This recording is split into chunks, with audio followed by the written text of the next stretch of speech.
Hello editors, எப்படி sound effect use பண்றேன்னு பாத்துருவோமா? போன வீடியோல வந்து சவுண்ட் எஃபெக்ட் எதுல இருந்து எடுக்கலான்ற பத்தி சொல்லி தரேன். இந்த வீடியோல வந்து அந்த சவுண்ட் எஃபெக்ட் எந்த இடத்துல யூஸ் பண்றத பத்தி சொல்லி தரேன். என்ன மனுஷன்? இந்த சவுண்ட் எஃபெக்ட்ல மெயினா யூஸ் பண்ண போறது கீ ஃப்ரேம். இந்த சவுண்ட் எஃபெக்ட்ல இந்த கீ ஃப்ரேம் யூஸ் பண்ணி எப்படி எடிட் பண்ற பத்தி சொல்லி தரேன். சோ வீடியோ மட்டும் ஃபுல்லா பாருங்க. வாங்க வீடியோக்குள்ள போலாம். ஃபர்ஸ்ட் சவுண்ட் எஃபெக்ட்ல கீ ஃப்ரேம் எப்படி யூஸ் ஆகுதுன்னு பார்ப்போம். உதாரணத்துக்கு ஒரு வீடியோ எடுத்துக்கலாம். இப்போ இந்த வீடியோவில் இருக்கிற இந்த சவுண்ட் எஃபெக்ட் வந்து எனக்கு வந்து வீடியோவோட ஸ்டார்டிங்கில் வந்து எனக்கு வந்து அதிகமாக இருக்கணும், அதே வீடியோவோட எண்டிங்கில் வந்து எனக்கு கம்மியாக இருக்கணும்.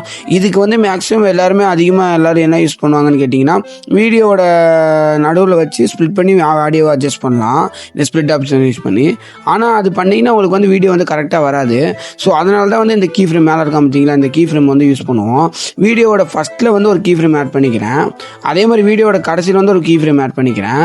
வீடியோட ஃபஸ்ட்டில் வந்து எனக்கு வேணுங்கிற அளவுக்கு நான் வீடியோவோட வால்யூம் வந்து அட்ஜஸ்ட் பண்ணிக்கிறேன்.